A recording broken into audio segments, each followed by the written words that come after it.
fazer mais com menos, indústria, inovação e desenvolvimento produtivo no Brasil. Aqui a gente conta com a presença do professor Wilson Cano, da Unicamp, professor Samuel Pessoa, da GV1, professor José Oreiro, da UFRJ. Isso, enfim, o professor José começa. À vontade. Eu só vou colocar mais ou menos um tempo no lojinha aqui para controlar o tempo. Bom, boa tarde a todos. Antes de mais nada, quero agradecer o gentil convite de estar aqui no seminário com vocês e para poder discutir um pouquinho sobre a situação da economia brasileira.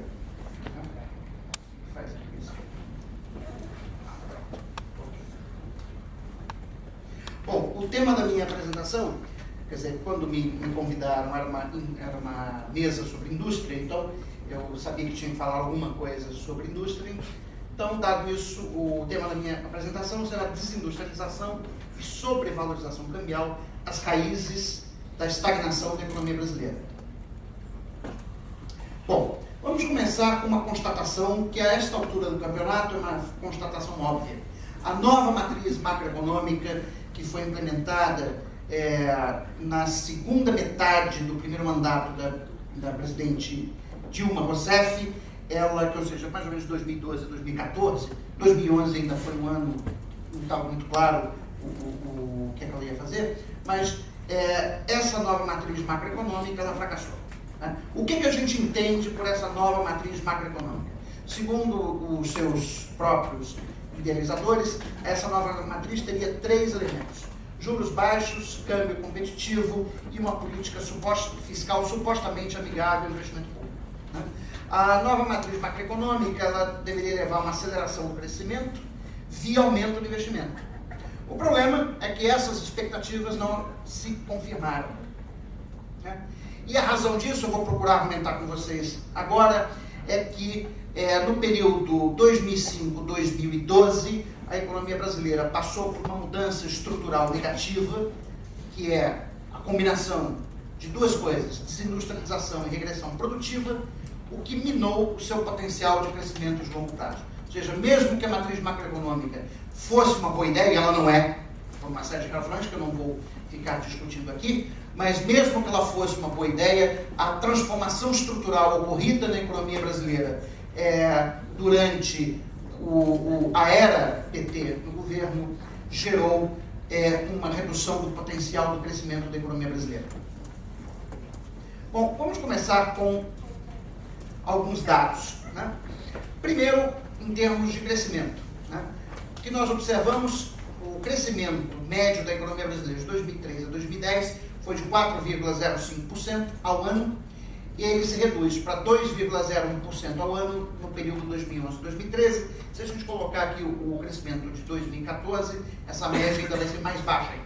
Ou seja, há uma desaceleração bastante significativa do crescimento da economia brasileira nos últimos 4 anos em comparação com os 8 anos anteriores. Além disso, nós estamos no meio de um ciclo de elevação da taxa de juros, que fez com que a taxa Selic superasse o mesmo nível prevalecente no início do governo Dilma. Lembrando que a presidente Dilma assume o seu mandato presidencial em 1º de janeiro de 2011 com uma taxa Selic em 10,75% ao ano, hoje ela está em 13,25%. Por fim, nós temos a continuidade da estagnação da produção industrial, ou seja, há mais de 4 anos que a produção da indústria brasileira de transformação está estagnada. Bom, essa primeira lâmina mostra para a gente o crescimento do PIB, a média móvel dos últimos 4 trimestres, do primeiro trimestre de 2011 ao terceiro trimestre de 2014. O que a gente observa é uma fortíssima desaceleração do crescimento da economia brasileira. Quer dizer, a presidente Dilma assume uma economia que estava crescendo a um ritmo de 7% ao ano, já no penúltimo trimestre de 2014, ela estava crescendo a uma taxa de 1% ao ano, ou seja, é uma desaceleração bastante significativa.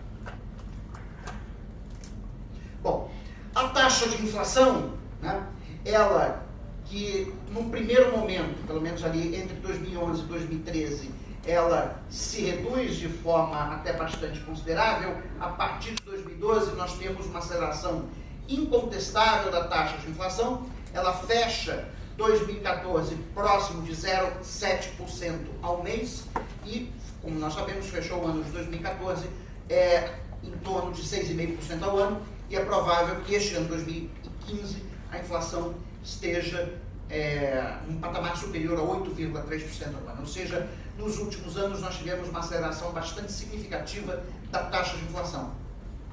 Agora, o que mais chama a atenção é essa figura que o professor Nakano, da FGV de São Paulo, chama de boca de jacaré. Né?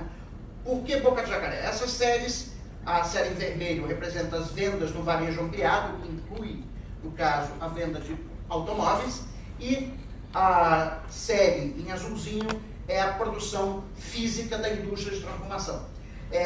Nos dois casos, trata-se da média móvel dos últimos 12 meses, um expediente que você faz para tirar um pouco do ruído da série. Né? E o que nós observamos? Nós observamos que de 2012 para frente, a produção industrial, ou de 2011 para frente, melhor dizendo, a produção industrial, ela flutua mais em torno de uma tendência constante, ou seja, a produção industrial ela está basicamente estagnada, mas as vendas do varejo ampliado, elas continuam aumentando de forma até razoavelmente significativa até o final do ano 2013. Ou seja, esse gráfico boca de jacaré está nos mostrando uma coisa muito interessante. O problema da indústria brasileira não é falta de demanda. Se fosse falta de demanda, né, nós não deveríamos observar essa boca de jacaré aí no final. Ou seja, tanto a produção industrial como as vendas no varejo ampliado deveriam ter exatamente o mesmo comportamento, ou seja, um comportamento flat no final da série. Mas não é isso que a gente observa. A gente observa, depois de 2011, um crescimento ainda significativo das vendas no varejo, ou seja, indicando que a economia brasileira está gerando demanda, mas por alguma razão essa demanda que a economia brasileira está gerando não se traduz em termos de aumento da produção industrial. Bom, e aí isso é um puzzle. Qual é o problema? Qual é o ponto? Por que nós temos aumento da demanda e não temos aumento concomitante da produção industrial? A hipótese que nós podemos avançar é a seguinte: na verdade, a indústria brasileira nos últimos anos perdeu significativamente sua competitividade devido à combinação de dois fatores: a apreciação da taxa real de câmbio, que é um fenômeno que já vem desde 2008, desde 2005, como eu vou mostrar na próxima lâmina, junto com o crescimento dos salários acima da produtividade do trabalho. Isso gerou uma perda significativa de competitividade, fazendo com que essa demanda que foi gerada no sistema econômico, em parte até mesmo pela nova matriz macroeconômica, vazasse para o exterior, e aí você não teve aumento ou resposta da produção industrial. De fato, quando a gente vê a lâmina taxa real efetiva de câmbio, série de exportações de manufaturados, acumulada em 12 meses, aí de janeiro de 2003 até novembro de 2014, a gente observa duas coisas. Em primeiro lugar, de final de 2004 até 2011, nós tivemos um processo gradual e constante de apreciação da taxa real de câmbio. Né? Esse processo parecia que ia ser revertido lá na crise do Lehman Brothers, mas não foi, foi só um espasmo temporário, e o processo de apreciação da taxa de câmbio continuou até mais ou menos meados de 2011. A partir de meados de 2011, a taxa real efetiva de câmbio começa a se recuperar. Mas observem que no final de 2014 ela ainda está muito atrás do nível prevalecente em 2005 e no final de 2004. Ou seja, nós tivemos uma apreciação significativa da taxa de câmbio que explica, ou seria um dos fatores a explicar, essa estagnação recente da produção industrial, apesar de você ter ainda, pelo menos até o final de 2013, um crescimento relativamente robusto da demanda. A próxima lâmina mostra para a gente, agora a série, é o coeficiente de penetração das importações a preços constantes de 2007, indústria de transformação. Né? O que nós estamos observando aí? Exatamente a hipótese que a gente tinha avançado anteriormente. Ou seja, que em função da valorização da taxa de câmbio, uma parcela cada vez maior da demanda gerada no sistema econômico está vazando para o exterior. De fato, né? Se a gente observar essa série de 2006 até 2013, o coeficiente de penetração das importações passa de mais ou menos 13% no quarto trimestre de 2006 para quase 22% no último trimestre de 2013. Ou seja, é um aumento bastante significativo do coeficiente de penetração das importações, e o que está nos mostrando o seguinte, que na economia brasileira, nos últimos anos, ocorreu uma espécie de substituição de importações às avessas. Ou seja, nós estamos substituindo produção doméstica por importações. E por que nós estamos substituindo produção doméstica por importações? Em função da combinação dos efeitos de câmbio sobrevalorizado e salários crescendo acima da produtividade. Tá? Então, isso está deteriorando a competitividade das exportações brasileiras e fazendo com que uma parcela cada vez maior da produção industrial seja realizada fora do Brasil. Bom, nos últimos anos, aí basicamente o governo da presidente Dilma Rousseff, os termos de troca da economia brasileira vêm caindo, né? Observem que o índice dos termos de troca no início de 2011 era em torno de 130, ele agora, no final de 2014, está em torno de 110. Isso significa que nós devemos observar para os próximos anos a reversão, pelo menos parcial, do processo de valorização da taxa de câmbio. No entanto, essa redução dos termos de troca tem gerado uma piora significativa no nosso déficit em conta corrente. Né? O déficit em conta corrente, que no início de 2013 estava em torno de 2,5% do PIB, observem que ele aumenta de forma bastante significativa, né? É o déficit em conta corrente nos últimos 12 meses, e no final de 2014 ele já está próximo de 4,5% do PIB. Né? Chama atenção que desde o início de 2013, lá do primeiro trimestre de 2013, o nosso déficit em conta corrente não é mais financiado com investimento externo direto. Ou seja, a situação externa da economia brasileira aponta por uma fragilidade externa crescente. Nós temos uma fração cada vez menor do déficit em conta corrente sendo financiado com investimento externo direto. Bom, isso são os dados. Né? Vamos fazer agora um pequeno interregno conceitual, que eu acho que é importante para a gente entender o porquê que a economia brasileira vivenciou esse processo de desaceleração do crescimento. Para isso, eu preciso fazer um pouquinho de teoria e fazer o link entre industrialização e crescimento. Bom, eu vou começar fazendo esse link, fazendo a menção a um fato que talvez muitos de vocês já tenham percebido. Quase todos os livros de desenvolvimento econômico ou de macroeconomia que são publicados em inglês, eles utilizam o termo industrialized countries como substituto ou como sinônimo para países desenvolvidos. Isso é uma coisa que sempre tinha me chamado a atenção. Né? Você vê lá no livro de desenvolvimento o termo industrialized countries. Industrialized countries significa país desenvolvido. Então, isso significa que esses autores percebem que existe uma associação bastante estreita entre o processo de industrialização do país e o desenvolvimento econômico. Né? E a pergunta é, por que isso? Quer dizer, por que a industrialização é vista como quase um sinônimo de desenvolvimento econômico, uma pré-condição para o desenvolvimento econômico, no sentido de que eu particularmente não conheço nenhuma evidência histórica de país que tenha se tornado um país de renda alta que não tenha passado em algum momento por um forte processo de industrialização, o que inclui também a Austrália, diga-se de passagem. Tá? Bom, a teoria keynesiana estruturalista vai nos dizer que a indústria é um setor especial no sistema econômico. Por que a indústria é um setor especial? Porque é o setor de atividade econômica que está sujeito a retornos crescentes de escala. E aí eu quero fazer uma menção de história do pensamento econômico. Não sei quantos de vocês já perceberam isso.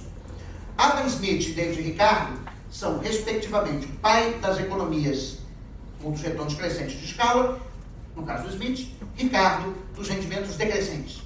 Observem que Adam Smith abre a sua obra A Riqueza das Nações estudando a divisão do trabalho na manufatura de alfinetes.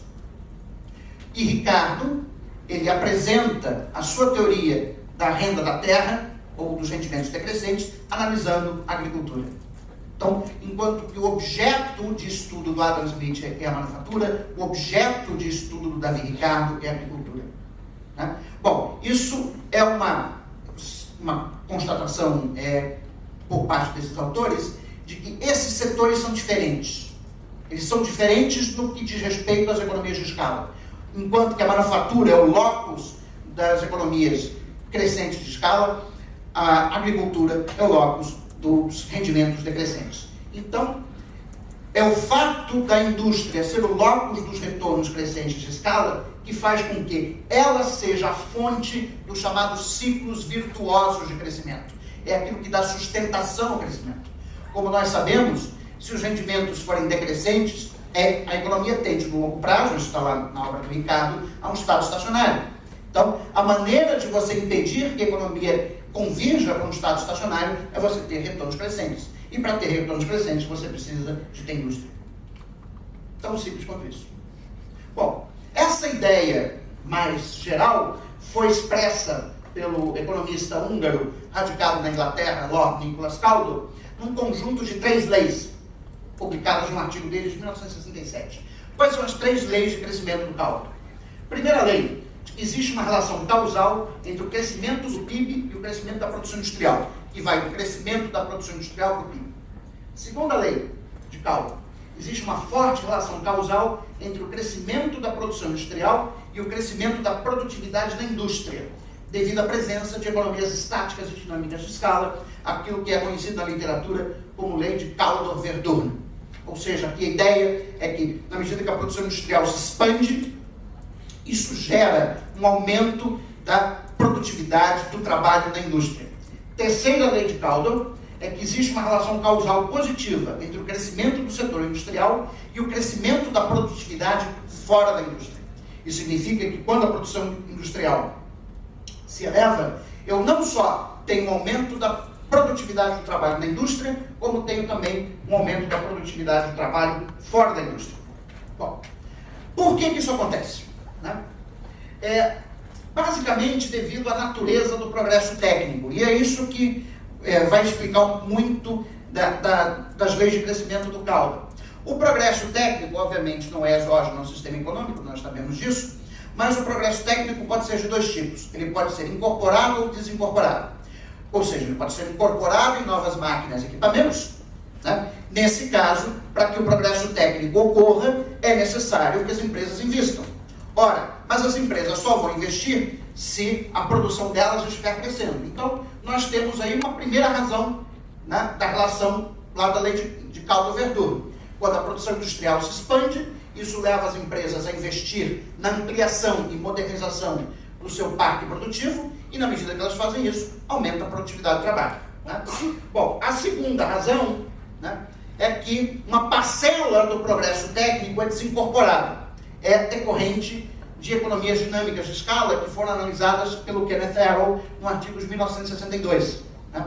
Então, a grande fonte de economias dinâmicas de escala é aquilo que o Arrow chamou de learning by doing, o aprender fazendo.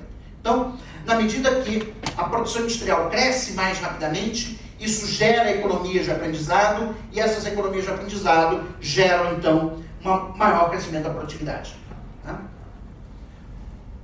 Além disso, quando o país está se industrializando, né, pensa uma economia como era a economia brasileira nos anos 30, tá? Era uma grande fazenda de café. Né? Nos anos 80 havia se tornado uma economia urbana e industrial. O que aconteceu nesses 50 anos? Aconteceu uma transformação estrutural importante na economia brasileira, em que não só houve migração de grandes contingentes populacionais do campo para as cidades, mas, além disso, você tirou mão de obra do setor agrícola de subsistência e alocou, pelo menos uma parte dessa mão de obra, no setor industrial moderno. Quando você transfere mão de obra do setor arcaico de subsistência para o setor moderno industrial, você aumenta a produtividade média da economia, porque o setor moderno industrial tem uma produtividade muito maior do que o setor arcaico e agrícola. Então, essa mudança estrutural também é outro que é gerada pelo próprio processo de industrialização, ela gera ganhos bastante significativos de produtividade. Bom, esse argumento aí eu coloquei nesse fluxograma, mas enfim, agora por razão de tempo vamos passar. Bom, vamos ver em que medida essa teoria keynesiano-estruturalista faz sentido. Eu não vou dizer que a minha teoria é correta, certamente que o Samuel tem outra teoria na cabeça, e a gente vai ter evidências empíricas mais ou menos que confirmam as nossas próprias visões, mas assim, eu pelo menos vou dizer o seguinte: as evidências empíricas não desconfirmam a minha teoria, né? Bom, a primeira evidência empírica, que foi tirada de um trabalho do Igor Rocha, que é doutorando lá na Universidade de Cambridge, aliás, ele estudou na Unicamp, né? Acho que deve ter sido aluno do professor Wilson Cano, mostra duas séries aqui. A primeira série é participação da indústria no PIB, que está em azulzinho, e a taxa média de crescimento para os países do G7 de 1970 a 2000. A gente observa duas coisas, que essas duas séries estão muito fortemente correlacionadas. Ou seja, que de 1970 a 2000 ocorreu uma redução da taxa média de crescimento dos países do G7, ao mesmo tempo que isso aconteceu, ocorreu uma redução significativa da participação da indústria de transformação no PIB. Né? O que, pelo menos, aponta para a validade, não estou dizendo que confirma, mas aponta para a validade da tese de que a indústria é, de fato, um setor especial na economia, de forma que, quando ela diminui de tamanho, isso tem efeitos sobre o crescimento econômico. Né? A mesma correlação, embora não tão nítida, a gente pode observar para os países da América Latina, as grandes economias da América Latina, aqui é Brasil, México, Argentina e Chile, né? Nós também observamos que a redução da taxa média de crescimento no período de 70 a 2010 está associada a uma redução significativa da participação da indústria de transformação do PIB. Bom, e como é que está o caso brasileiro? O caso brasileiro está essa curvinha linda aí. Né? Isso é de um trabalho do Nelson Marconi e do Marcos Rocha, foi um texto para discussão do IPEA. Dá um trabalho dos diabos montar essa série, porque se vocês forem lá no IPEA Data e baixarem a série Participação da Indústria de Transformação do PIB, ela tem uma quebra metodológica em 1995. Né? A série de... e várias outras, mas essa particularmente é grave. Né? Se vocês pegarem a série em 95, aparece assim, uma queda abissal da participação da indústria de transformação do PIB. Óbvio que em 95 não teve nenhuma crise gigantesca que explicasse aquilo, que é basicamente mudança metodológica. Então, a série antes de 95 e depois de 95 ela não é comparável. Então, o que é que o Marconi e o Rocha fizeram nesse paper de 2011, que é texto para discussão de IPEA? Eles reconstruíram a série por intermédio de interpolação e aí chegaram a essa série bonitinha aí. Né? Essa, pelo menos a princípio, não tem os erros metodológicos, ou de mudança metodológica, melhor dizendo, que está na série de IPEA. Pois bem, o que nós observamos? Que no período 47 e 75 foi o período de industrialização da economia brasileira, e nós tivemos um aumento significativo da participação da indústria de transformação do PIB. De 75 para frente, nós tivemos a desindustrialização da economia. A desindustrialização não é um processo que começou ontem, não é um processo que começou com Lula, não é um processo que começou com Fernando Henrique, é um processo que já vem desde meados dos anos 70, mas que nos últimos anos realmente talvez tenha atingido um ponto crítico. No sentido de que, observem, na lâmina, o último termo da série, que é para 2011, está abaixo do primeiro termo da série, que é de 1947. Ou seja, em 2011, como proporção do PIB, a indústria de transformação responde por uma participação menor em 2011 do que em 1947. Ou seja, em 2011, o Brasil é um país menos industrializado do ponto de vista relativo do que era em 1947. Essa lâmina aqui eu tirei de uma matéria do Valor, mas também é um estudo do Nelson Marconi, e ele é mais recente, mostra de 2000 a 2011.